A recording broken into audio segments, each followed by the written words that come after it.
الرجيم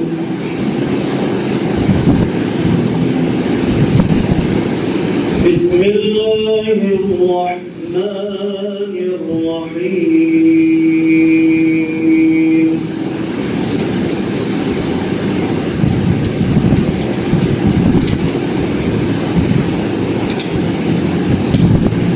يا أيها الذين آمنوا اتقوا الله ولتنظر نفس ما قدمت لغد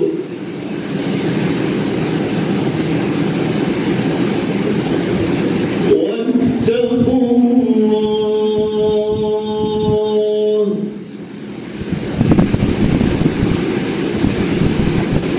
إن الله خبير بما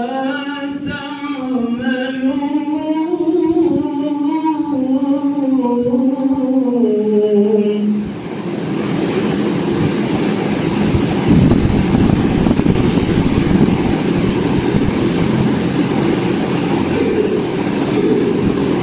ولا تكونوا كالذين نسوا الله فأنساهم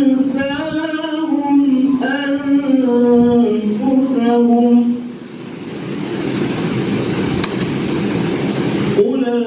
أولئك هم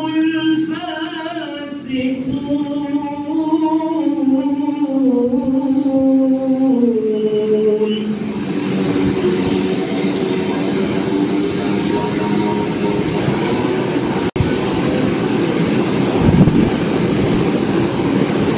لا يستوي أصحاب النار وأصحاب الجنة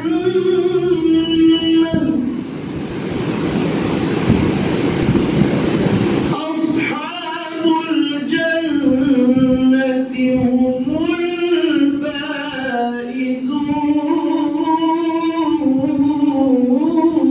الفائزون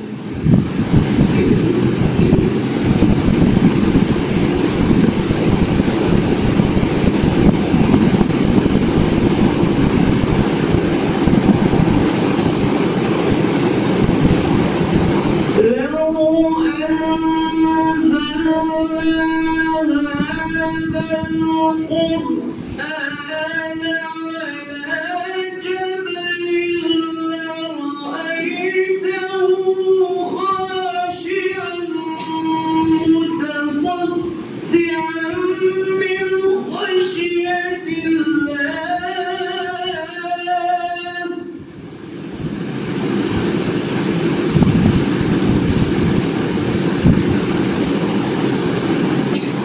وتلك الأمثال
سبحان الله عما يشركون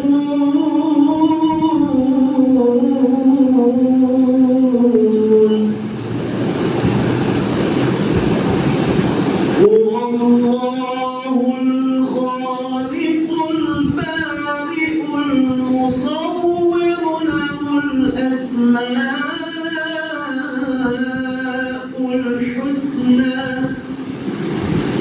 يسبح له ما في السماوات والأرض وهو العزيز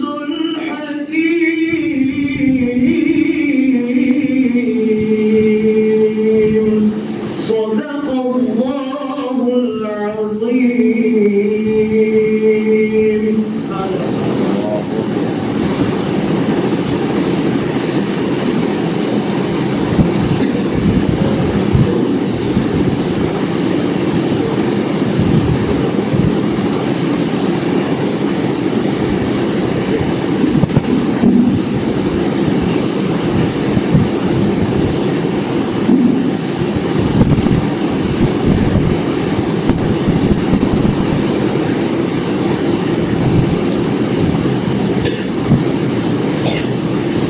السلام عليكم ورحمة الله وبركاته.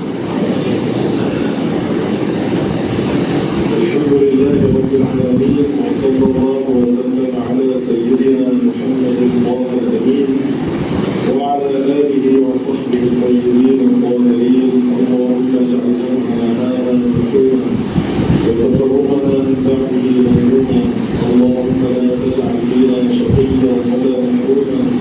وصل اللهم على سيدنا ومولانا محمد وعلى آله وصحبه وسلم تسليما كثيرا. La louange est à Allah, le Seigneur du monde, et que Allah élève davantage les degrés et les grades du prophète Muhammad sallallahu alayhi wa sallam. On demande à Allah Ta'ala qu'il nous accorde la bonne conscience dans le cœur et la bonne compréhension pour savoir plus à propos de notre religion, pour comprendre plus notre religion, l'islam. Sachez que l'islam, c'est la seule religion qui est appuyée par les preuves logiques. La seule religion appuyée par les preuves rationnelles, les preuves logiques, c'est l'islam. Toute autre religion, il te dit notre religion, notre croyance, tel, mais ils n'ont pas des preuves. Sauf qu'il te dit, dans notre livre qu'il appelle sacré, c'est écrit telle chose.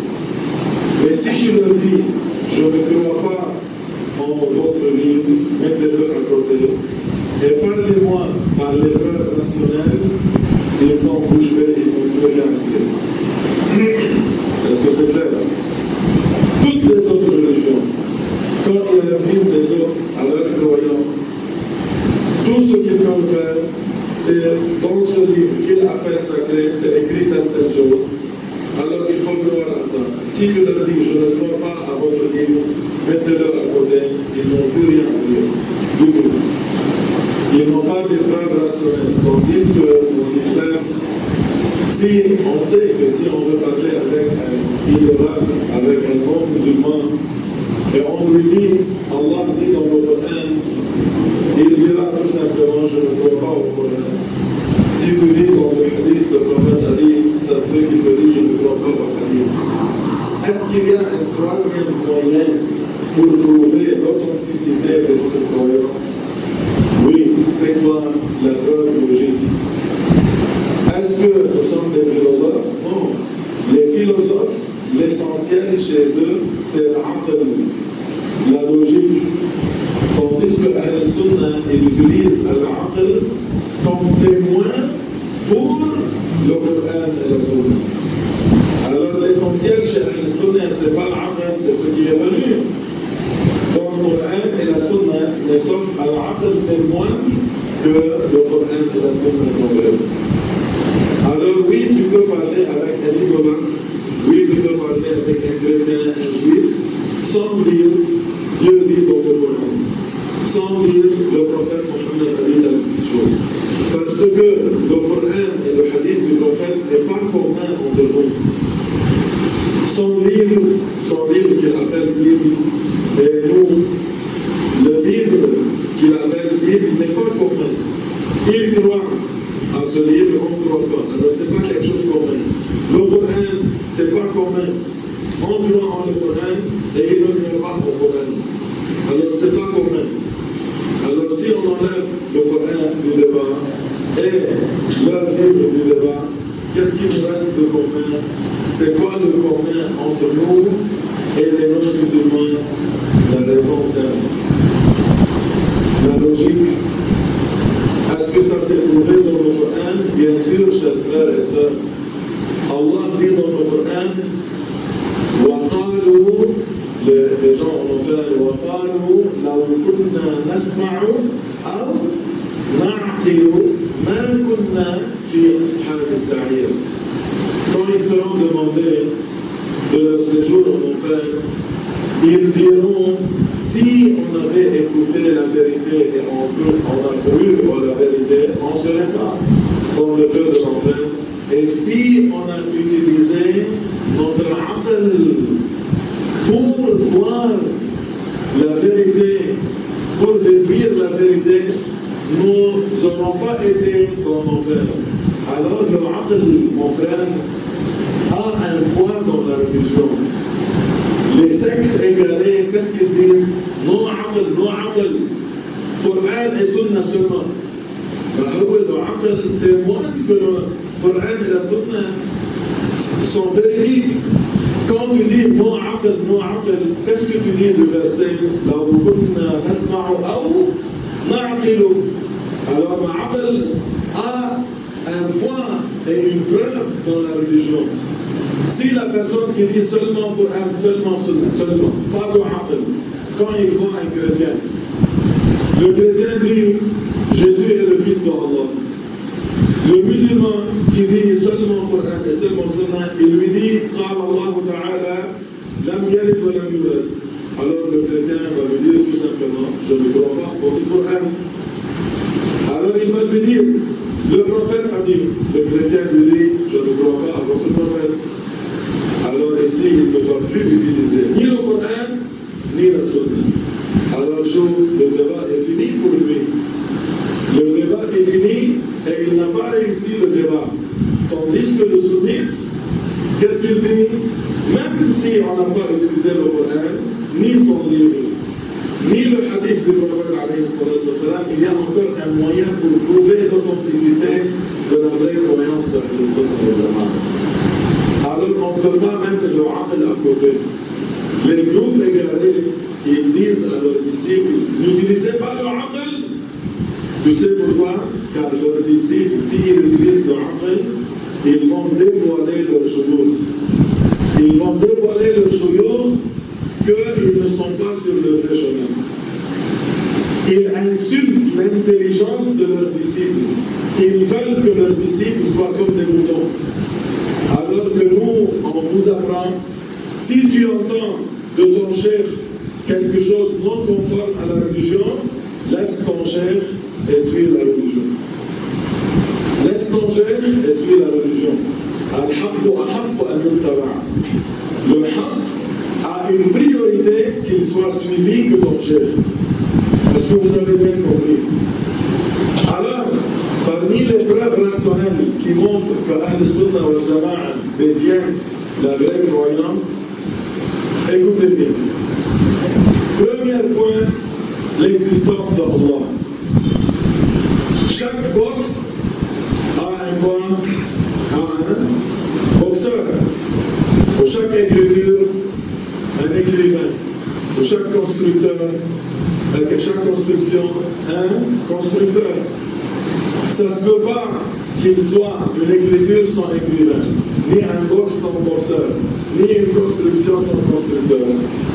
Au Liban, il y avait un jeune qui avait 11 ans, qui a appris la bonne croyance de Ahl-Sunnah, comme vous êtes en train maintenant d'écouter.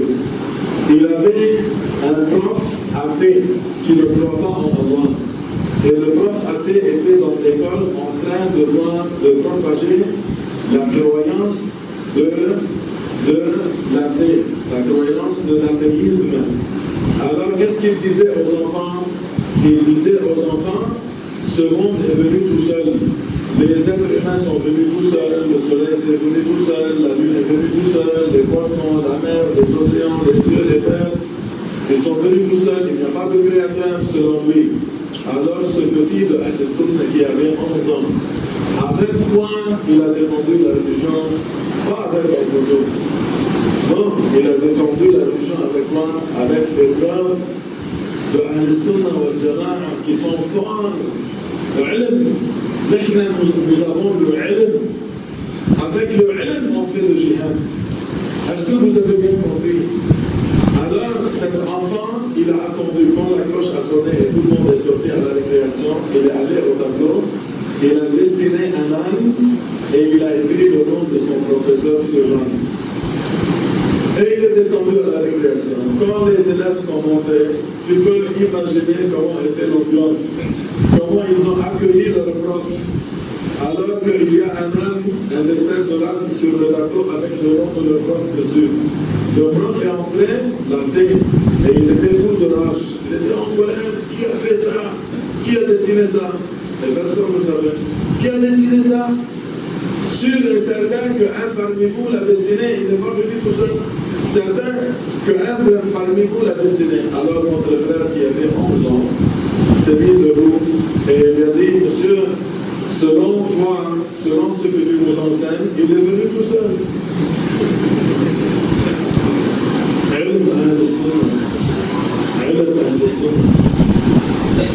une autre fois, cet athée, qu'est-ce qu'il disait? Moi je vois le tableau existe, moi je vois la clé existe, moi je vois les lettres existent. Il a dit, je ne vois pas Allah, Allah n'existe pas. Tout de suite, cet enfant de 11 ans, il s'est mis debout et lui a dit, et moi je ne vois pas ton cerveau, alors tu es un majnoun. Tu es un majnoun, tu es un fou, car je ne vois pas sous ton cerveau. Al-Alam, le monde s'était appelé en arabe Al-Alam. Al-Alam, c'est-à-dire une alama, un signe sur quoi? Un signe que Allah existe. C'est pour ça que le monde est appelé Alam, car c'est une alama que Allah existe. Quand tu vois le soleil, la lune, les étoiles, la terre, et comment le jour vient après la nuit, ou comment, subhanallah, les saisons se changent et ainsi de suite, tu sais que ce monde n'est pas venu tout seul. Ce que tu vois est une alama qu'il y a un créateur qui l'a créé. Alors, chaque boxe a besoin d'un boxeur, chaque écriture d'un écrivain, et chaque construction d'un constructeur, ce monde a besoin d'un créateur, et c'est Allah. Mais pourquoi on dit le créateur de ce monde, c'est Allah? Pourquoi pas quelqu'un d'autre? Parce que Allah, c'est le seul qui ne ressemble pas à la créature. Allah, le créateur, est le seul qui ne ressemble à aucune chose qui ne ressemble pas à la créature. Est-ce que vous avez bien compris? Et la preuve logique, écoutez-moi bien, les choses, les amis, les frères, les choses qui se ressemblent, tu peux appliquer sur une ce que tu peux appliquer sur toutes. Si cette bouteille a un bouchon fermé, alors l'eau ne descend pas. Alors tous les bouteilles ici ont un bouchon fermé et ne vont pas descendre de l'eau. Ce qui marche sur un, marche sur toutes. C'est ressemblant. Alors, si Allah ressemblait à la créature, ça aurait été applicable sur Allah, ce qui est applicable sur quoi? La créature. Et ça, c'est impossible. Nous sommes des êtres humains. Moi, sans yeux, je ne vois pas. Mon frère Kishad, sans yeux, ne voit pas. Mon frère Ibrahim, sans yeux, ne voit pas. Mon frère Irshad, sans yeux, ne voit pas. Pourquoi? Parce que nous sommes ressemblants. On se ressemble. Et ceux qui se ressemblent, tu peux appliquer sur un ce que tu peux appliquer sur tous. Si quelqu'un vient maintenant, casse mon bras, Est-ce qu'il a besoin de casser tous vos bras pour savoir que l'être humain, si tu casses son bras, il a de la douleur? Ceux qui marchent sur un, marchent sur deux. Si moi, sans yeux, je ne vois pas, qu'est-ce que ça veut dire? Vous aussi, sans yeux, vous ne voyez pas. Pourquoi? Car on se ressemble, les frères. On se ressemble, ceux qui marchent sur un ressemblent sur tout, marchent sur tout, c'est semblable. Si tu as un BMW X5 2018 et la lampe du stock était brûlée, tu vas au magasin, tu lui dis je veux une lampe de stock, et tu dis quel modèle? Tu lui dis BMW X5 2018. Alors il te donne une lampe qui va marcher sur ta voiture et sur tous les semblables de ta voiture de BM X5 2018. Car tous les BM X5 2018 se ressemblent, ce qui est applicable sur une est applicable sur tous les autres. Si Allah ressemblait à la créature, Allah subhanahu wa ta'ala aurait les attributs de la créature, et ça c'est impossible. Parmi les attributs de la créature, il y a quoi? La faiblesse. Est-ce que c'est digne de Allah? Non. Il y a la fatigue. Est-ce que c'est digne de Allah?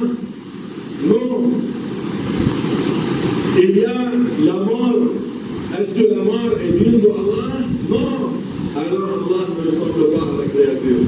Allah ne ressemble pas aux êtres humains. Si Allah ressemblait aux êtres humains, ça aurait été applicable sur Allah. Ce qui est applicable sur les êtres humains, fatigue, famine, mort, alors Allah ne ressemble pas aux êtres humains. Si Allah ressemblait au microphone, il aurait été applicable sur lui ce qui est applicable sur le microphone.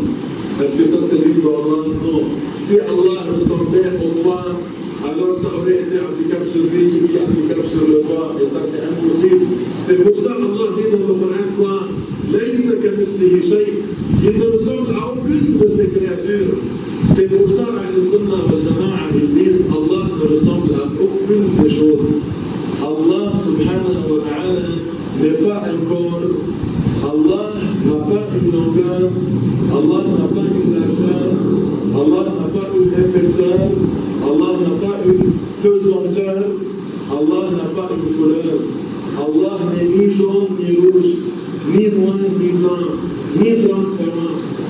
Allah subhanahu wa ta'ala n'est pas un corps qui est rond de taille, ni court, ni gros, ni mince. Allah subhanahu wa ta'ala ne ressemble pas au corps.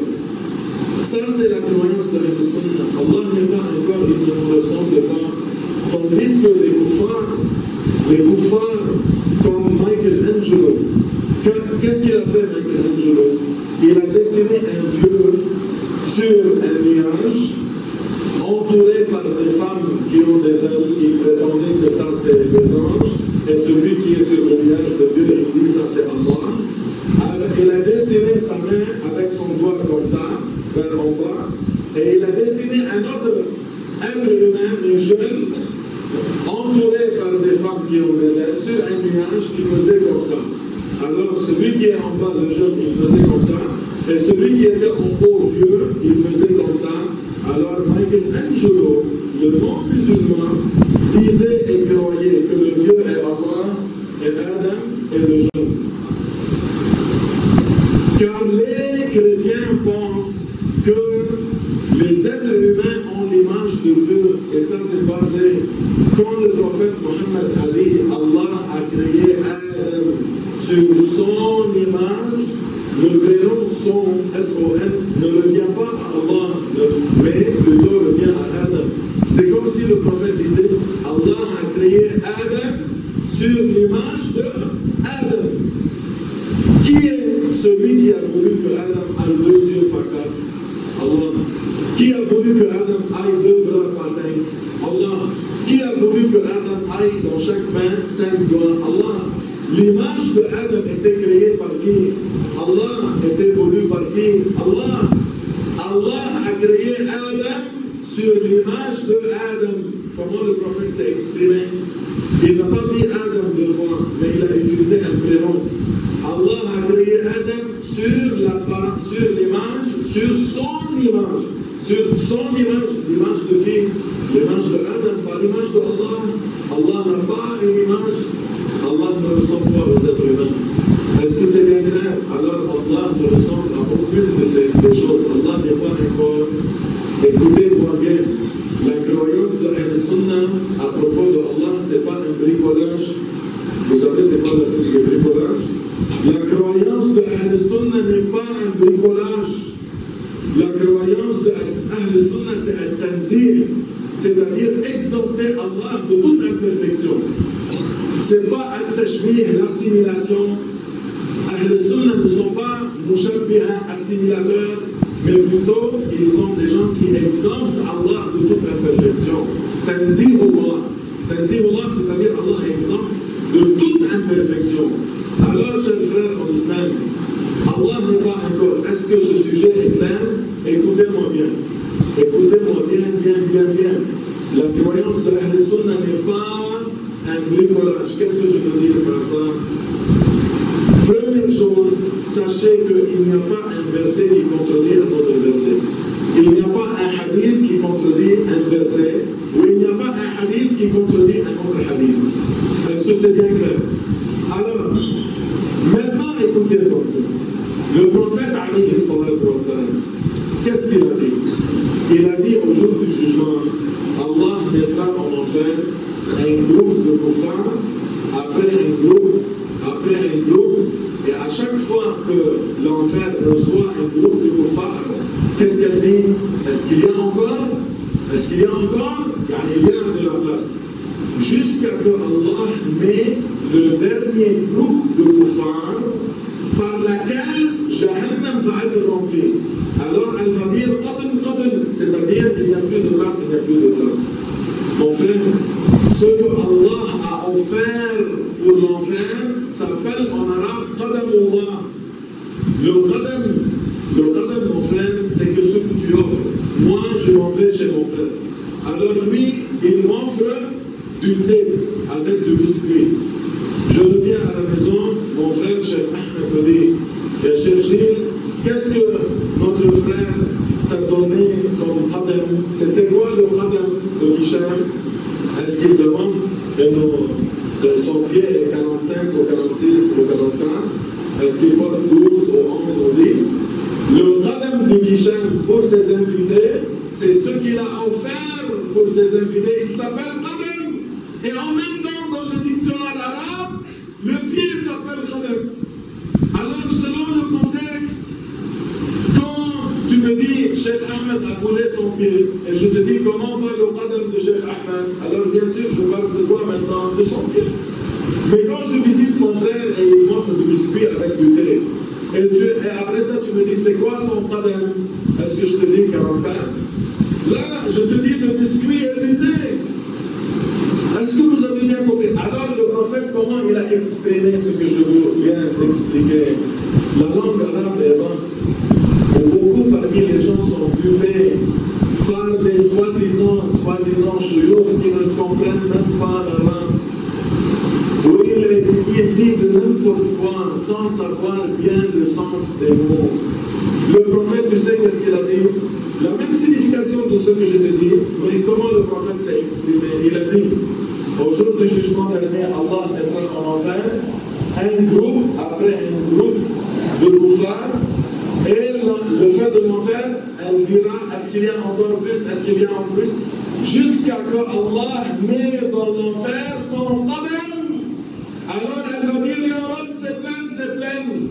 Alors les gens qui ont la croyance de bricolage, pas la croyance de Ahl-Sunnah, ils ont dit, ah, subhanallah, Allah a un pied. Alors que le qadam ici ne veut pas dire que Allah n'a pas un pied pour mettre en enfer. L'enfer c'est pour les kuffars, habibi. L'enfer c'est pour les kuffars. L'enfer jusqu'à l'enfer c'est pour qui? C'est pour les kuffars. Allah n'a pas un pied pour mettre dans l'enfer. Écoute-moi bien maintenant, barakallahu fik, que Allah subhanahu wa ta'ala illumine vos cœurs par sa miséricorde. Que Allah subhanahu wa ta'ala ouvre vos cœurs pour recevoir le haqq. Écoutez, rahimakumullah, avec vos oreilles, écoutez aussi avec le cœur. Le qadam ici veut dire ce que Allah a offert. Écoutez-moi bien. Le même hadith a une autre versions. Le prophète a utilisé le rijl. Le rijl en arabe, parfois veut dire le groupe. Tu dis un rijl de jarad. Un rijl de jarad, qu'est-ce que c'est que jarad? Sauterelle. Un rijl de sauterelles sont venus et ils ont mangé les plantes. Toutes les plantes. Alors, rijl de jarad, c'est quoi? Un groupe de jarad s'appelle rijl. Et aussi dans le dictionnaire arabe, rijl veut dire quoi? Pied. Vous voyez? Alors, ceux qui ont dit que qadam veut dire le pied de Allah, ils ont pris notre version rijl et ils ont dit voilà. Un autre hadith qui dit que Allah a un rijl voulant dire pied, alors que ce n'est pas la signification. Allah met un rijl de kuffar, un groupe de kuffar, après un rijl de kuffar, après un rijl de kuffar, jusqu'à que Allah met le dernier rijl de kuffar, c'est-à-dire le dernier groupe de kuffar. Alors en fait, va dire qatil. Alors, Ahl Sunnah wal Jama'a qui ont compris, Allah ne ressemble pas à la créature, quand il écoute un hadith pareil, ils vont dire, moi je ne sais pas la signification, je vais demander à mes chélouches de Ahl Sunnah, mais ce que je sais, c'est qu'il a une signification digne de Allah qui n'est pas le tashbih, qui n'est pas l'assimilation, bien sûr qui n'est pas un pied. Alors il demande, qu'est-ce que ça veut dire rijl dans le hadith? Alors la réponse, un groupe de kuffar. Jusqu'à que Allah met le dernier rijl de kuffar, le dernier groupe de kuffar, par lesquels l'enfer sera rempli. Alors, ceux qui n'ont pas la croyance de Ahl Sunnah, écoute, ceux qui n'ont pas la croyance de Ahl Sunnah, mais plutôt ils ont la croyance de bricolage, alors ils assimilent Allah, ils font ressembler Allah aux créatures. Qu'est-ce qu'ils ont dit? Ah, on a les pieds maintenant. Alors, bricolage, on a des pieds. Alors maintenant, ils vont chercher autre chose. Au-dessus des pieds, qu'est-ce qu'il y a? Un tibia. Alors, ils vont chercher dans l'islam, dans le Coran, dans le hadith. Est-ce qu'il y a quelque chose qui prouve qu'Allah a un tibia? Ils ne vont pas trouver. Mais leur malcompréhension du verset Yawma yukshafu an saq a laissé ces gens-là croire qu'Allah a un tibia. Car le saq dans la langue arabe, parfois ça veut dire le tibia, mais parfois ça veut dire quoi? La grande calamité. Même les journalistes arabes, mon frère, quand ils disent la guerre est intense, ils disent au sens figuré, aujourd'hui la guerre a dévoilé son saq. Est-ce que la guerre a un tibia? Non, a dévoilé son saq, c'est-à-dire c'était intense et féroce. Allah dit à propos du jugement dernier, Yawma yukshafu an saq, c'est-à-dire au jour du jugement dernier, une grande calamité va être dévoilée. Ça n'a rien à faire avec quelconque pied ou quelconque tibia. Allah n'a pas un tibia, Allah n'a pas un pied, Allah n'est pas un corps, subhanahu wa ta'ala. Ça, c'est la croyance de Ahl Sunnah. Mais ceux qui ont la croyance de bricolage, qu'est-ce qu'ils ont maintenant? Ils disent, oh, des pieds, yallah, on a bricolé maintenant des tibias. Et ils cherchent maintenant, est-ce qu'il y a quelque part des mains? Alors, ils ont mal compris des versets du Coran dans lequel Allah dit ce qui signifie qu'il a créé quoi? Qu'il a créé les cieux bi'aydin. Littéralement, mais ce n'est pas ça la signification, littéralement, Allah a créé les cieux avec des mains. Mais ça, ce n'est pas la signification. La signification, Allah a créé les cieux avec sa puissance. Avec sa puissance, n'est-ce pas te dire, le gouverneur a une main de fer? Est-ce que vraiment sa main est en fer? Non. C'est-à-dire quoi? Alors, il gouverne avec une main de fer, avec puissance. Allah a créé les cieux, bi'aydin, c'est-à-dire avec puissance, par sa puissance, subhanahu wa ta'ala. Et puis ils ont dit, ah, on a trouvé des mains, on va voir. Et ils ont lu un autre verset dans lequel Allah dit ce qui signifie que les deux yad de Allah sont droites. La signification c'est quoi? Allah est généreux. Allah est généreux. Les Arabes, quand ils parlent, ils disent il a une main droite, c'est-à-dire une main droite ouverte, il est généreux. Car quand tu donnes la sadaqa, c'est bien que tu donnes la sadaqa avec ta gauche ou avec ta droite. Avec ta droite, alors les Arabes, quand ils voient un généreux, Cheikh Ahmed, il ne connaît pas que mon frère Elchan est généreux. Je lui dis, il y a Cheikh Ahmed, Elchan, il a les deux mains droites ouvertes. Voilà, il a une main droite. Ça, c'est une expression en arabe qui veut dire que lui, Joe, il est un homme généreux. Alors, qu'est-ce que la croyance de bricolage, ils ont dit, après qu'on a trouvé des pieds, à la Zahmihim, selon eux, mal compris, des tibias, et maintenant on a des mains, mais oups, regardez bien, est-ce qu'il y a droite ou gauche? Ils ont dit non, les deux mains sont droites, il n'y a pas de gauche. Croyance de bricolage. Alors ils ont dit Allah a des mains, mais ils sont droites, il n'a pas une gauche. Et tout ça c'est faux. Et puis ils ont cherché, est-ce qu'on trouve pour les mains des doigts? Alors que Allah n'a pas une main, n'a pas des doigts. Mais les Arabes, comment ils parlent? Écoutez-moi bien, rahimakumullah. Ya Habibi, les Arabes, comment ils parlent? Les Arabes, comment ils parlent? Écoute-moi bien. Quand toi, tu veux être employé dans la compagnie de mon frère, tu me dis, Cheikh, est-ce que je peux lui parler pour un emploi? Je te dis, ne t'en fais pas. Je connais quelqu'un qui a toute la compagnie entre ses deux doigts. Qu'est-ce que ça veut dire toute la compagnie entre ses deux doigts? Est-ce que tous les laptops ou les ordinateurs et les bureaux sont vraiment physiquement entre ces deux doigts? Là, les Arabes donnent cette expression, mon frère, pour montrer que toute la compagnie est sous son contrôle.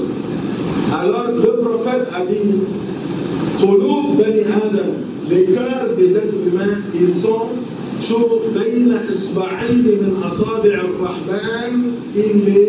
il les change comme il veut. Tu ne peux pas traduire littéralement, ni en créole, ni en français, ni en anglais, en disant les cœurs des êtres humains sont entre deux doigts de parmi les doigts d'Allah. Car Allah n'a pas de doigts, Allah ne nous ressemble pas. L'expression, si tu veux la traduire en créole ou en français, tu aurais supposé dire quoi? Les cœurs des êtres humains sont sous le contrôle d'Allah, il les change comme il veut. Ça, c'est la signification. Parce que qu'est-ce que tu fais avec les gens qui ont la croyance de bricolage? Ils ont la croyance de bricolage, ils ne comprennent même pas l'arabe, ils ne comprennent même pas la croyance de Ahl-Sunnah wal Jama'a. Et leur ignorance se transforme avec le temps, non pas à interdire le maulid ici et le maulid là, et à dire à propos de Ahl-Sunnah tombolat et mouchrik, mais leur ignorance s'est transformée avec le temps à ce couteau que vous voyez sur les gorges des innocents au nom de l'islam, et l'islam n'a rien à faire avec ça. Qu'est-ce que vous expliquez quand vous voyez des gens pareils qui attachent un parmi Ahl-Sunnah wal Jama'a, un parmi les musulmans, il l'attache sur ses genoux, et après ça il est debout à côté de lui avec un couteau comme ça, et il est en train de lire un pamphlet. On ne va pas avoir de la miséricorde sur ce mouchrik, sur ce kafir, on ne va pas avoir pitié sur lui, on va l'égorger pour que... Et après ça, tu vois ce monsieur qui est sur ses genoux, il le regarde. Il lui dit, la ilaha illallah, Muhammad Rasulullah. Malgré ça, il l'égorge. Alors que, si on était dans une guerre avec les koufars, et le koufar voulait te tuer, et pour une raison ou une autre, il n'a pas pu te tuer, et plus tard, toi, tu as pu le tuer. Tu allais le tuer dans la guerre, dans le jihad, alors tu as pu le tuer, et te dit Ashhadu an la ilaha illallah wa anna Muhammadan Rasulullah. Son sang est devenu ma'soum. Tu ne peux plus le tuer. Un compagnon a dit à Rasulallah, il a dit le témoignage pour qu'il soit sauvé de la mort. Le prophète était en colère et il lui a dit, est-ce que tu as ouvert sa poitrine pour voir qu'est-ce qu'il y a dans son cœur? Je peux enlever, oui, ses armes, je peux le mettre dans quelque part pour regarder cette situation plus tard, mais je ne peux pas le tuer, il est devenu mon frère. Anna, je le juge selon l'apparence, et Allah est celui qui sait qu'est-ce qu'il y a dans les cœurs. Allah dit, وَمَا أَرْسَلْنَاكَ إِلَّا رَحْمَةً lil-alamin. Où est Ar-Rahma dans les enseignements de ces gens qui sont fanatiques, qui sont extrémistes, qui sont terroristes d'une mauvaise manière? Où est la Rahma? Où est la Rahma?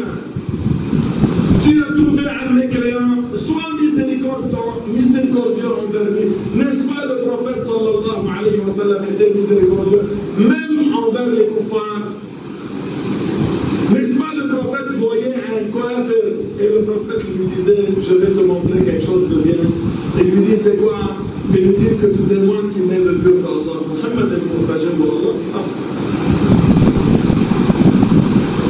Une fois le prophète Muhammad faisait la sieste avec l'armée musulmane, il a pris un côté au-dessous d'un arbre, il a accroché son épée sur la branche.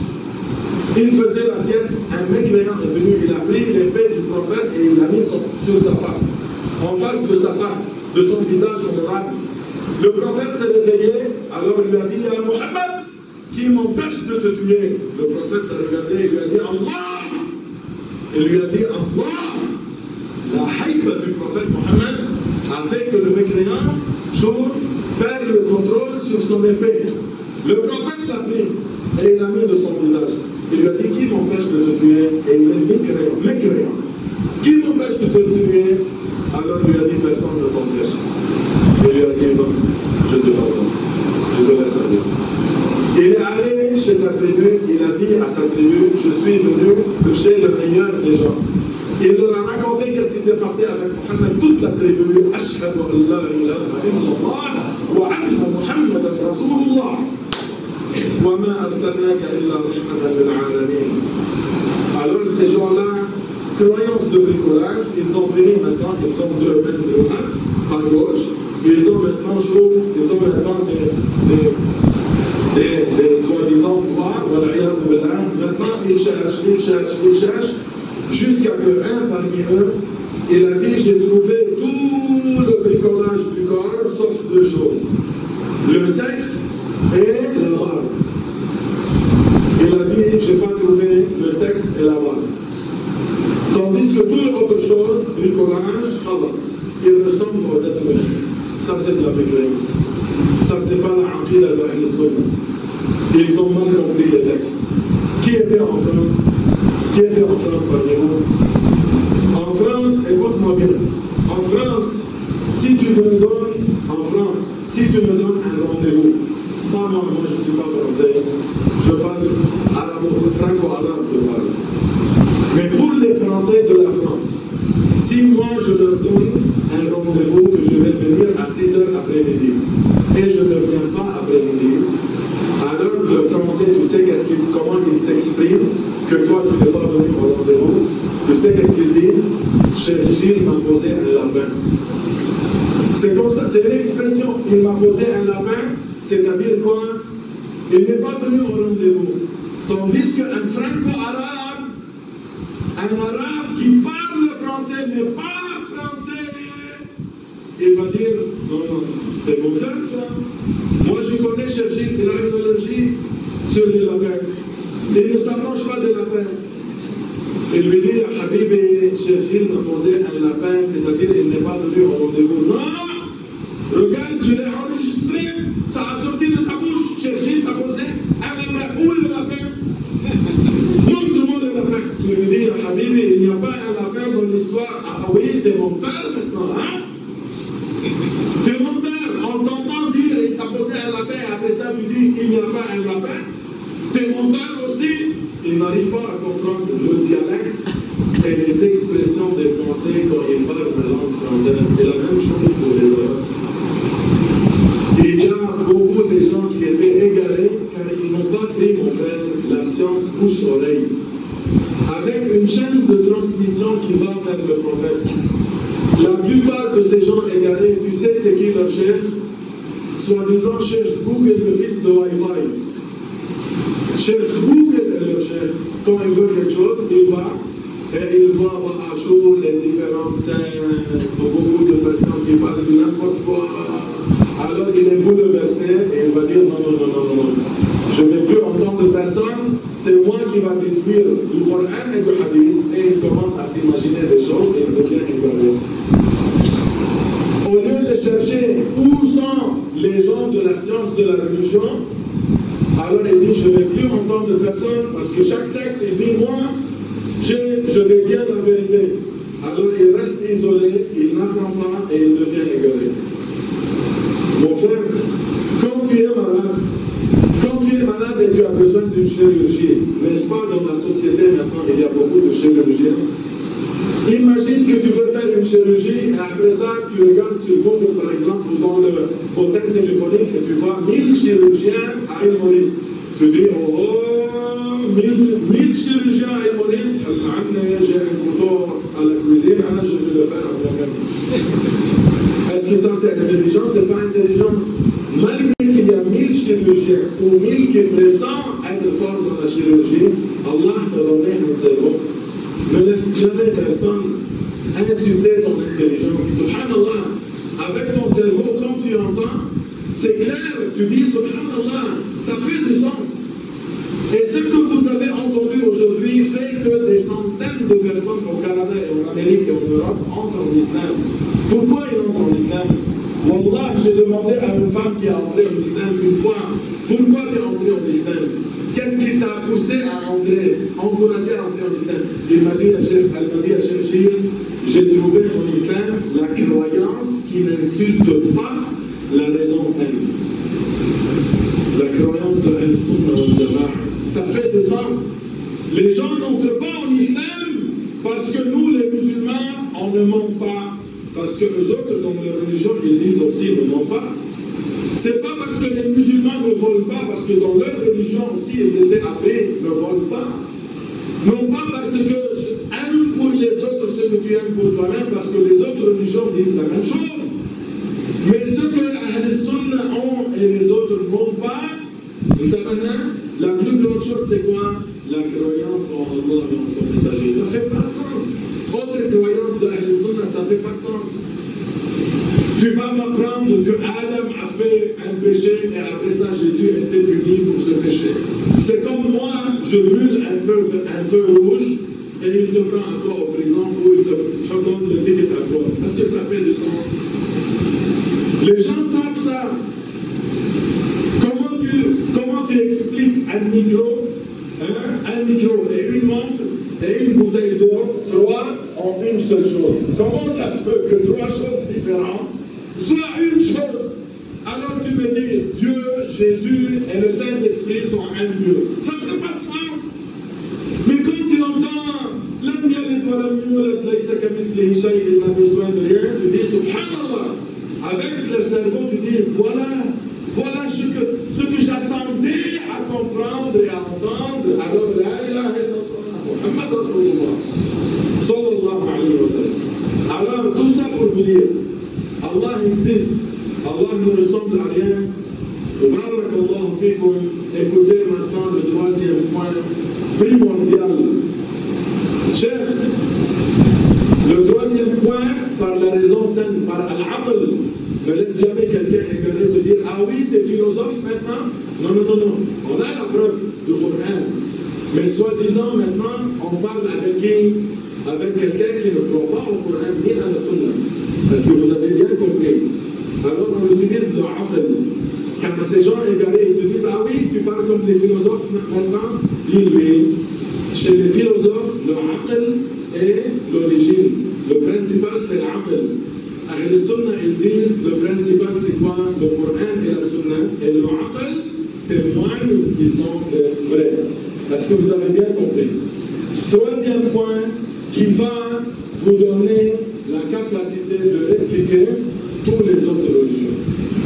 Il n'y a pas une croyance qui fait face à ce que tu vas entendre maintenant. C'est quoi cette chose? Écoutez bien. Chouf ya habibi, avant de continuer, je vais te dire quelque chose. C'est qui Al-Hadi? C'est qui crée la guidée? Allah. Alors moi, je supplie Allah subhanahu wa ta'ala qu'il ouvre les cœurs de chacun parmi vous et de chacun qui va écouter cette leçon pour qu'il comprenne davantage la croyance de Ahl Sunnah wal Jama'a. Est-ce que vous avez bien compris? Je demande à Allah qui contrôle vos cœurs, qu'il ouvre vos cœurs à comprendre davantage la aqida de Ahl Sunnah wal Jama'a. Le troisième point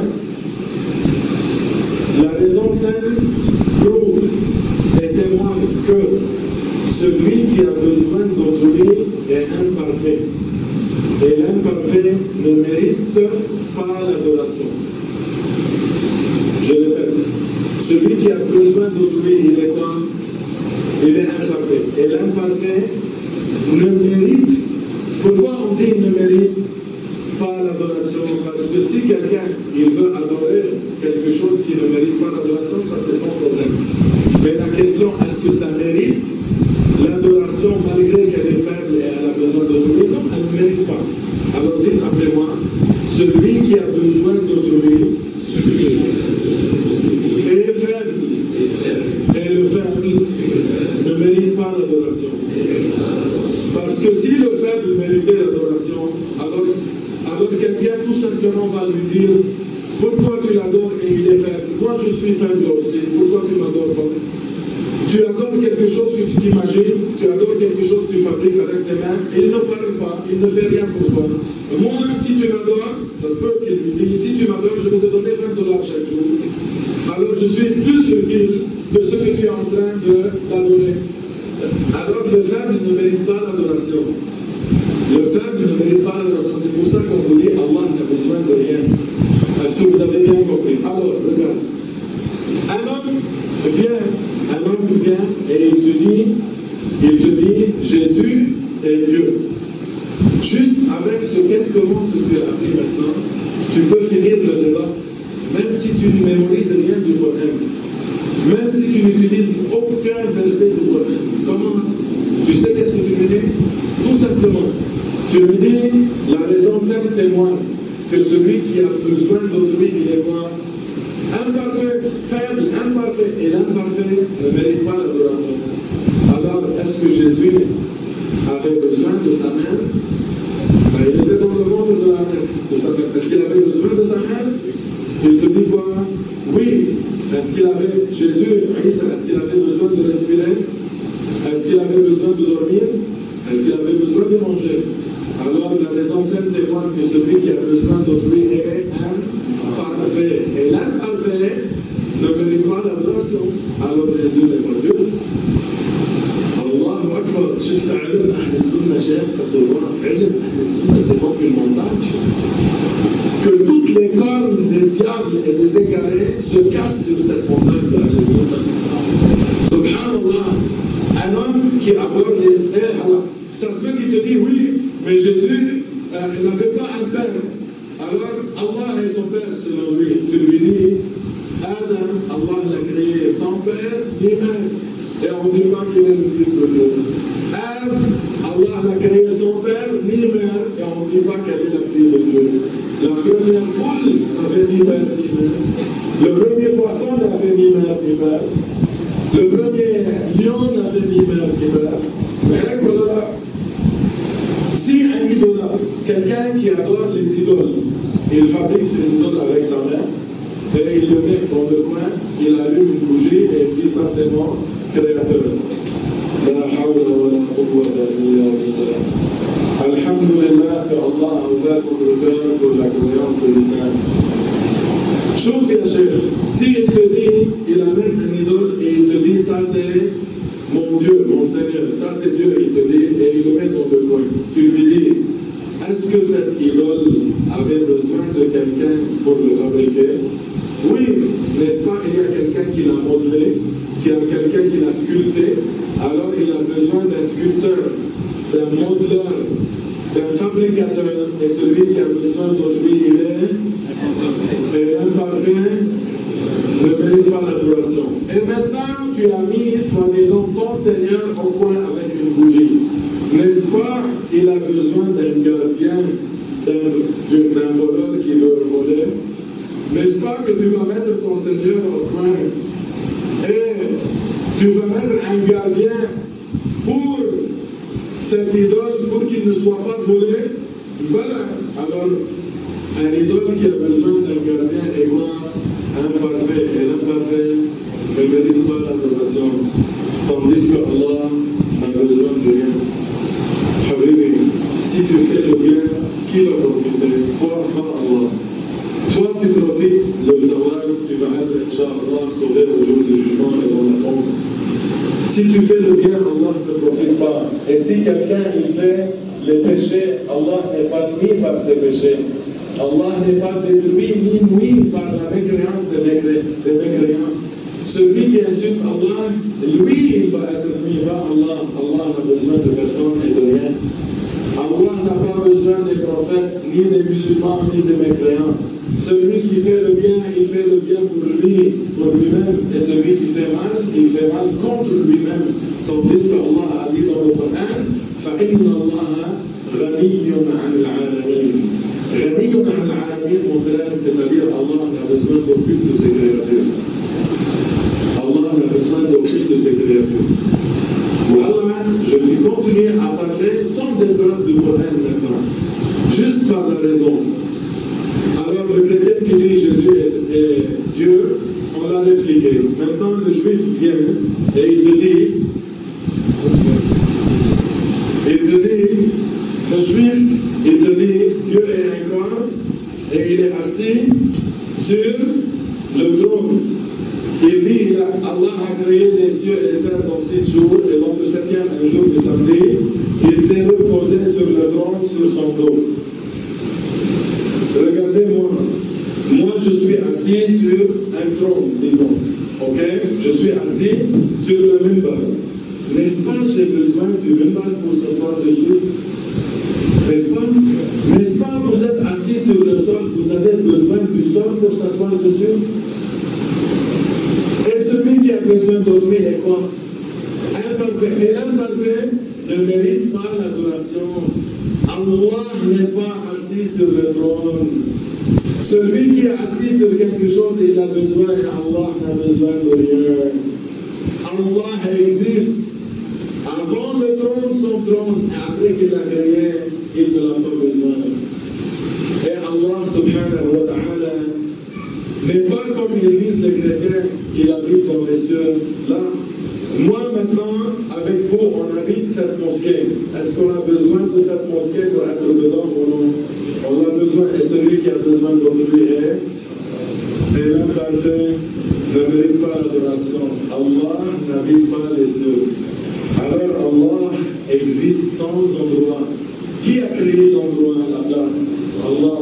Alors, si vous avez un égaré qui vient vous faire un débat parce qu'il vous a entendu que Allah existe sans endroit, il veut faire un débat pour te dire non, Allah est assis sur le trône, ou non, Allah habite les cieux. Le débat finit dans 2 mots. Dans 2 mots, débat fini. Il vient dire Allah habite les cieux, la réponse, qui l'a créé, fini le débat. Il est en train de dire Allah habite les cieux. Notre réponse, qui a créé les cieux? Allah. Alors ça c'est une preuve qu'avant de créer les cieux, Allah existait sans cieux. Et après qu'il a créé les cieux, il ne change pas. Il te dit Allah est assis sur le trône. Tu lui dis qui a créé le trône? C'est quoi la réponse? Allah. Alors avant le trône, Allah existait sans trône. Et Allah a dit dans le Coran, فَإِنَّ اللَّهَ غَنِيٌّ عَنِ الْعَالَمِينَ. Allah n'a pas besoin des alamin, mon frère, que Allah Ta'ala illumine ton cœur par sa miséricorde. Habibi, al-alamin, c'est tout ce que tu vois. Toutes les créatures font partie de al-alamin. Al-alamin, c'est-à-dire la créature, le monde. Écoute-moi bien. N'est-ce pas le ciel est de parmi l'alamin? Est-ce que le ciel est parmi les créatures ou non? Oui, le ciel, est-ce qu'il est un créateur ou créature? Alors il fait partie de Al-Alamin. Et Allah dit dans le Coran, فَإِنَّ اللَّهَ غَنِيٌّ عَنِ الْعَالَمِينَ. Ya Habibi, Allah, le Seigneur du monde, dit dans le Coran qu'il n'a pas besoin de la créature. Alors comment ça se fait qu'il y a des gens qui disent là, Allah habite les cieux? Il est en train de démentir Allah.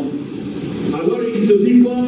Mais dans le Coran, Allah dit, vous ne craignez pas celui qui est dans le ciel? Et où est-ce écrit que Allah habite les cieux? Si moi je te dis, tu ne crains pas de ce que je vais sortir de ma poche, alors toi tu vas me dire, un éléphant? Qui t'a dit un éléphant? Je ne t'ai pas dit qu'est-ce qu'il y a dans ma poche. Est-ce que vous avez bien que Allah n'a pas dit, vous ne craignez pas Allah qui habite les cieux. Allah a simplement, Allah Ta'ala a dit dans le Coran, ce qui signifie que vous ne craignez pas celui qui est dans le ciel en voulant dire Jibril. Vous ne craignez pas Jibril qui habite dans les cieux avec les anges, d'ouvrir la terre au-dessous de votre pied et la terre va vous avaler. Vous ne craignez pas Jibril. Ça, c'est la signification. Même Fissama, c'est les anges, non pas Allah. Ya Habibi, s'il vous plaît, répondez-moi. Est-ce que vous êtes chrétien, est-ce que vous êtes Nasara? Ya Khayy, les Nasara disent notre Père qui est dans les cieux. Tandis que nous, on dit Lam yalid wa lam yulad et on dit Fa'inna Allah ghaniyyun 'anil 'alamin. Ya Khayy, est-ce que vous êtes des juifs? Est-ce que vous êtes des Yahoud? Là, nous sommes des musulmans. Ya Habib, et les Yahoud disent Allah est assis sur le trône. Les musulmans disent Fa'inna Allah ghaniyyun 'anil 'alamin. N'est-ce pas le trône est de parmi les créatures de Allah? Allah n'a pas besoin de sa créature. Si Allah s'assoyait sur le trône, il aurait besoin du trône. Et qui a nié ça? Allah dans le Coran, فَإِنَّ اللَّهَ غَنِيٌّ عَنِ الْعَالَمِينَ. Alors, mon frère en islam, que Allah illumine ton cœur par sa miséricorde. Écoute, s'il te plaît. Ya Habib Albi, Ya Habib Enta, mon frère. Parfois, le roi ou le président du pays, dans le temps de guerre par exemple, il est au sous-sol. Il est 4 étages sous le sol, tandis que les soldats sont sur le rez-de-chaussée et ils font la guerre. Qui est plus haut par la place? Les soldats ou le président? Les soldats. Mais qui est plus haut en degré? Le président. Il y a des gens qui se sont confondus. Ils ont dit Allah est le plus haut en degré, alors nécessairement il va être le plus haut en place aussi. Et ça c'est fait. Le prophète Mohammed, où est-il? Est-ce que le prophète maintenant, Mohammed alayhi salatu wa salam, est-ce qu'il est dans le ciel ou dans sa tombe à Al-Madina Sharifa? Dans sa tombe. Mais les anges habitent où? Dans les cieux. Qui est plus haut par la place? Les anges. Qui est plus haut en grade et en degré? Sayyiduna Muhammad Rasulullah. Alors oui, ça se peut que tu aies un haut grade et degré, mais pas nécessairement que aussi il faut que tu aies une haute classe. Ça se peut que tu es au premier étage. Et dans l'immeuble, au 10e étage, il y a quelqu'un qui adore le diable, un kafir. Qui est plus haut par la place? Le kafir qui est au 10e étage, qui adore le diable. Et qui est plus haut en grade et en degré? Le musulman qui est au premier étage. Malgré que le musulman a un plus haut degré que celui qui adore le diable, sauf que pas forcément il va avoir une haute place aussi. Alors oui, Allah est le plus haut en grade et en degré, mais ça ne veut pas dire qu'il est le plus haut en place. La place n'est pas à être attribuée à Allah. Et toi, mon frère, quand tu dis Subhan Rabbi al-A'la, Allah est le plus haut, c'est-à-dire le plus haut en grade et en degré, non pas le plus haut par la place. Est-ce que vous avez bien compris? Au hadith al-Jariya, le hadith de la femme esclave, que le prophète a dit en arabe, Aïna Allah, c'était pas une question de la place. Le mot Aïna, parfois je l'utilise pour la place et parfois je l'utilise pour le degré. Je dis Aïna, les pauvres, des riches. Est-ce que je demande de la place? Je demande du degré. Et parfois je demande de la place. Aïna Fulan et Aïna Fulan. Il me dit Fulan à Île Maurice et Fulan à Madagascar. Ça dépend du contexte. Le prophète, c'est comme nous, même plus que nous. C'est lui qui nous a appris qu'Allah existe sans endroit. C'est impossible que le prophète dise où est la place d'Allah. Alors le prophète a demandé à la femme esclave, Aïna Allah, que tu ne peux pas traduire où est la place d'Allah, mais plutôt, qu'est-ce que tu crois en Allah? Alors elle a dit dans les cieux. Qu'est-ce que ça veut dire? Allah est le plus haut en grade et en degré. Le grade et le degré d'Allah est très haut. Elle ne voulait pas dire qu'Allah habite les cieux. Avez-vous compris, voilà? Al-Hadith al-Jariya. Tandis que pour finir notre causerie, écoutez-moi bien, Allah a créé les 7 cieux. Mon frère, au-dessus des 7 cieux, Allah a créé le paradis. Au-dessus des paradis, Allah a créé la plus grande chose qui s'appelle le trône, Al-Arsh. C'est une plateforme qui a 4 poteaux sur lesquels c'est écrit La ilaha illallah Muhammadun Rasulullah. Pourquoi Allah l'a créé? Pour montrer sa puissance. C'est la plus grande chose qu'Allah a créée, physique. Le prophète Mohammed nous a décrit les cieux. Tu sais qu'est-ce qu'il a dit? Il a dit l'épaisseur de chaque ciel est de 500 ans de marche. Et entre chaque ciel, il y a 500 ans de marche. Le deuxième ciel, 500 ans de marche. Entre le deuxième et le troisième, 500 ans de marche. Et les cieux sont quelque chose de solide, palpable. Allah les a créés sans poteau. Subhanallah. Regarde ce toit, combien de poteaux il a. Tandis que les cieux, malgré que leur forme gigantesque, Allah les a créés sans poteau.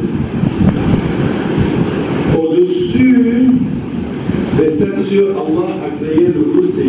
Tu sais c'est quoi le kursi? Le kursi, c'est la chose que tu mets en bas du grand fauteuil ou du grand lit. En bas du grand lit, il y a comme un petit tabouret. Alors tu dis comme par exemple ça, c'est le kursi du trône. Alors le kursi, c'est ce que tu mets au-dessous d'un grand lit. Allah a créé le kursi et le trône, non pas pour s'asseoir dessus, mais plutôt pour montrer sa puissance. Le kursi, le prophète l'a décrit, et Allah l'a décrit dans le Coran. Qu'est-ce que Allah a dit à propos du kursi? Wasi'a kursiyuhu as-samawati wal-ard. Le prophète Mohammed explique plus. Qu'est-ce qu'il a dit dans le hadith rapporté par Ibn Hibban?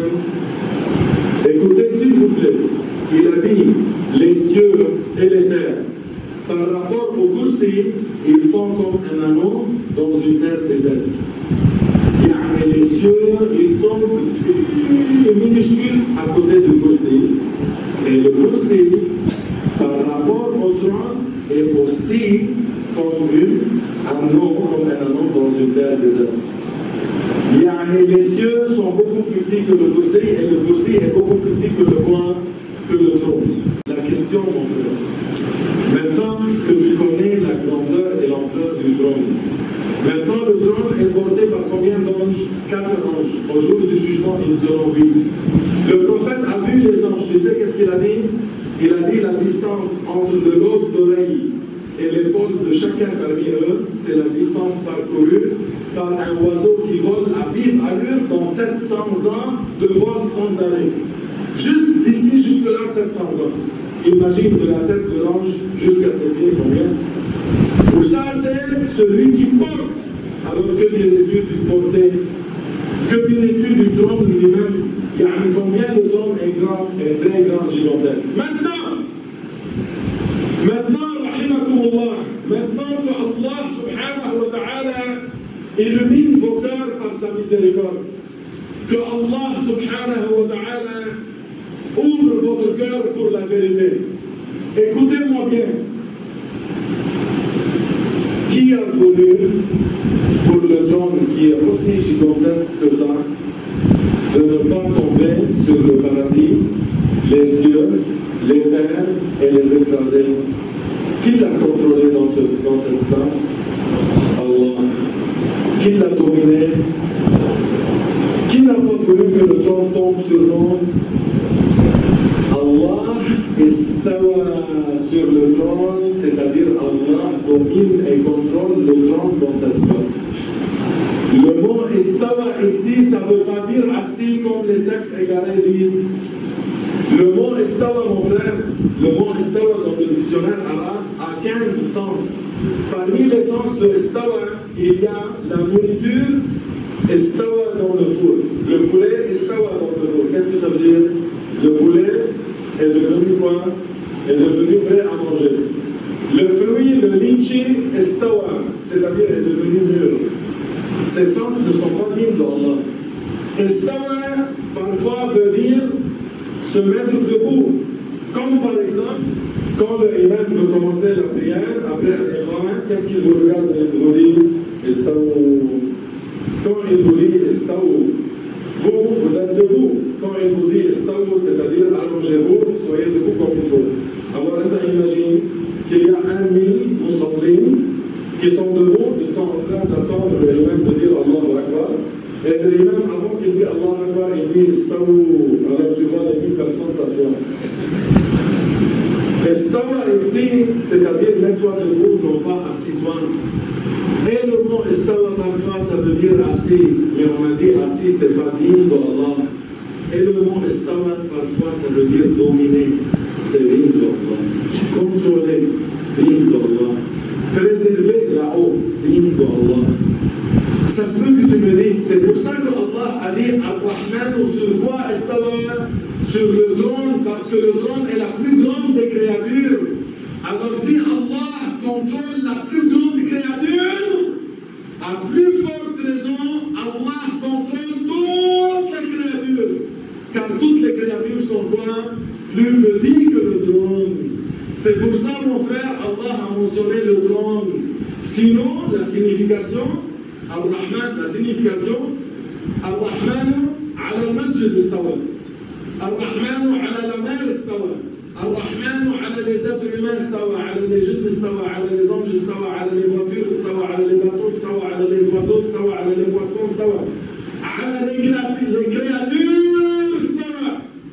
Il n'y a rien qui bouge dans ce monde sans la volonté d'Allah. Allah contrôle tout, mais Allah a spécifié le trône dans le verset pour que vous compreniez que si Allah contrôle la plus grande créature, à plus forte raison, Allah contrôle toutes les autres créatures parce qu'ils sont moins grands que le trône. Quand moi je vous dis je peux lever 100 kg, qu'est-ce que ça veut dire? Est-ce que j'ai besoin de te dire je peux lever 10, 20, 30, 40, 50, 60, 99, 100?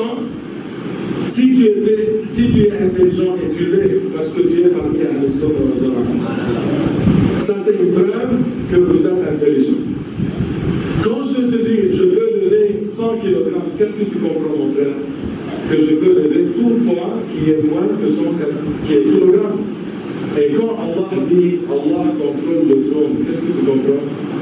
Allah contrôle toutes les créatures, car toutes les créatures sont moins grandes que le trône. Mais celui qui a la croyance de bricolage, il comprend de l'histoire dans ce verset assis. Comme les Juifs. Comme les Juifs. Il dit comme les Juifs, sauf que il a l'air, selon l'apparence, qu'il est parmi Ahl-Sunnah wal Jama'a. C'est pour ça qu'il est plus dangereux que les chiites sur Ahl-Sunnah, plus dangereux que les Juifs sur Ahl-Sunnah, et plus dangereux que les chrétiens sur Ahl-Sunnah. Pourquoi? Car l'individu de parmi Ahl-Sunnah qui est faible dans la science, s'il voit un chef chiite, est-ce qu'il va lui dire viens apprendre la religion chez nous à la maison ou dans notre mosquée? Bon, il dit ça c'est chiite, nous sommes soldats. Quand il voit un prêtre chrétien, est-ce qu'il va lui dire viens enseigne le Coran chez nous à la maison? Il sait ça c'est chrétien, mais il est musulman. Et le juif, la même chose. Ça c'est un prêtre juif, nous sommes des musulmans. Mais quand quelqu'un qui a la même croyance des kuffars entre dans nos sociétés et propage entre nous la mauvaise croyance qui est la croyance des kuffars et commence à faire les discours pour qu'on s'entretue entre nous, qui profite de tout ça? Les ennemis de l'islam. C'est pour ça les ennemis de l'islam, eux autres, ils sont les gens qui ont mis ce concert dans la société musulmane. Ils ont mis le concert dans la société musulmane parce qu'ils savent que les musulmans, ils sont fiers car leur prophète est Mohammed. Tu ne peux pas venir chez les musulmans et leur dire nous sommes vos maîtres. Mais il y a une autre façon de les détruire, de faire entrer dans leur société des gens qui ont l'apparence des musulmans Ahl-Sunnah, mais avec la croyance des kuffars, qui vont entrer et ils vont déchirer Ahl-Sunnah de dedans. Et voilà ce qui se passe. Regardez combien ces mêmes gens qui croient à la mauvaise croyance, ils disent que le Mawlid est haram. Et ils disent que visiter les tombes te rend un te disent si tu veux faire le dua, c'est seulement vers la Kaaba. Ça, c'est une mauvaise dua qui a dit que quand tu veux faire le dua, il doit être seulement en face de la Kaaba. Le khatib du vendredi, pendant qu'il fait le discours, il est obligé, mon frère, il est obligé dans le deuxième discours, pendant qu'il est sur le mimbar, de faire dans le deuxième discours un dua pour les musulmans. Ce secte égaré qui a la mauvaise croyance et qui dit bid'a, bid'a, bid'a, bid'a, bid'a, méchant, méchamment, il ne te dit pas bid'a avec miséricorde, bid'a, méchant, bid'a. Subhanallah. Eux autres, ils disent une bid'a, ils disent si tu veux faire un dua, il faut que tu tournes vers la Kaaba. Est-ce que vous avez jamais vu un khatib de vendredi au deuxième discours? إن الله يأمر بالعدل والإحسان وإيتاء ذي القربى وينهى عن الفحشاء والمنكر والبغي يعظكم لعلكم تذكرون اذكروا الله يذكركم واشكروه يزدكم واتقوه يجعل لكم من أمركم مخرجا اللهم اغفر للمؤمنين والمؤمنات. Est-ce que vous avez jamais fait ça? Ils sont contre les bid'a et ils sont les gens qui font le plus de bid'a en islam. Alors, on n'a pas le temps pour répliquer tout le bid'a, mais sachez que, alhamdulillah, Rabbil Alamin, notre poitrine est pleine, alhamdulillah, de connaissances. Et parce que ces gens-là, ils n'ont pas de science de religion pour nous faire face, Allah dit « Qul hatu burhanakum in kuntum sadiqin » Tu prétends que tu es un maître véridique, amène ta preuve. On est là, nous ne sommes pas des carnivores. On ne mange pas avec les êtres humains. Nous ne sommes pas des carnivores, nous sommes des gens civilisés. Allah a dit « Amenez les preuves ». Vous avez des preuves? Amenez-les. Des preuves islamiques. Pas des preuves sataniques. Des preuves islamiques. Amenez-les. Sauf qu'ils n'ont pas l'audace. C'est pour ça que tu les vois travailler comme des crocodiles. Tu regardes la rivière ou le lac, tu ne vois pas de l'eau qui bouge. Mais en bas, les crocodiles, ils bougent et ils attendent. Et c'est comme ça, eux autres. Ils travaillent jour et nuit et en cachette pour détruire la Sunna al-Jama'a en faveur de leur maître, les ennemis de l'islam. Est-ce que vous avez bien compris? Alors, ils n'ont pas la science. Alors qu'est-ce qu'ils font? Tu sais qu'est-ce qu'ils font? Ils commencent à jeter du poison, juste pour faire un choc pour les gens qui ne viennent pas chez nous. Car ça suffit une fois qu'ils viennent nous entendre pour bouleverser et faire le doute dans tout ce qu'il a appris à travers les années chez les égarés. Avec une leçon de Al-Sunnah, ils regardent comme ça et disent « ça fait des années que je crois différemment. Je suis avec le mauvais groupe, alhamdulillah, Allah m'a facilité à être sauvé. » Alors, ces gens-là, ils ne veulent pas que leurs élèves viennent chez nous. Alors, qu'est-ce qu'ils fabriquent? Non, ne va pas chez eux, ils sont des chiites. Ils sont des chiites parce que la caméra est on. La caméra est on. Écoutez-moi bien et écoutez vous autres derrière la caméra. رضي الله عن عائشة وعن أبيها أبي بكر الصديق رضي الله عنهما. Moi et tous mes semblables et tous Ahl Sunnah, nous sommes comme des servants pour les sandales de la Sayyida Aïcha. Nous sommes maintenant des servants chez Abu Bakr ou Omar ou Othman ou Ali. Mais eux autres qui, quand ils nous entendent dire Radiallahu an Aïcha, Radiallahu an Abi Bakr, et puis ils nous entendent dire Radiallahu an Ali et Al-Hassan Al-Hussein, ils sont confus. Ils disent c'est quoi ça? Alors ils disent nous, on détient selon eux une croyance cocktail. Alors, nous sommes chiites. Alors, leur disciple qui nous a entendus revient chez leur chef et lui dit, chef, tu as dit c'est chiite, je suis allé là-bas. Leur chef, leur grand chef, disait, radiallahu an Abi Bakr, radiallahu an Omar, ou Sayyida Aïcha. Alors, le imam, au lieu de dire, nous avons fait une faute, il dit, ah oui, oui, j'ai trouvé, ils sont les chiites de la sunna. Allahu Akbar. Ya Rasulallah. En dessous, nous sommes les chiites de la sunna. C'est quoi ça? Pourquoi vous insultez l'intelligence des gens? Pourquoi vous jouez avec les cerveaux de Ahl Sunnah wal Jama'a? Vous n'avez pas de miséricorde sur les gens?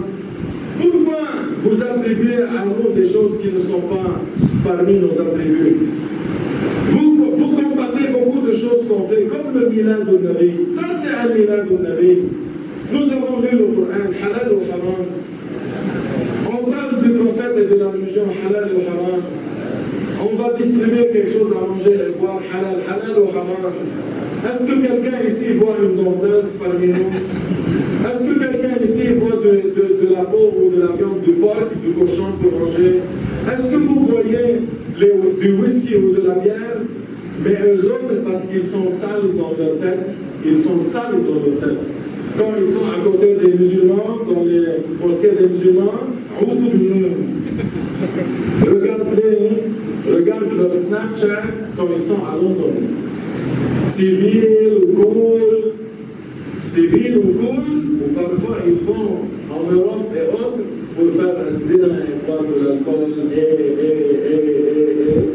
et en même temps, ils encouragent les pauvres élèves. Allez, éclatez vous-même, vous allez avoir la Jannah. Ah oui, si éclater moi-même dans les innocents va me permettre d'entrer au Jannah et avoir 70 parmi les Houl'Aïn. Pourquoi tu n'as pas fait ce bien avant moi, toi? Pourquoi tu n'as pas envoyé tes enfants? Ces enfants sont en Amérique, californiens, en train d'étudier la médecine, et ils osent vous dire, Yallah, on va vous recruter pour aller vous éclater vous-même, ou là où il y a des innocents, au nom de l'islam, alors que eux autres, ils sont à London à manger le McDonald's et à faire le zina et boire de l'alcool.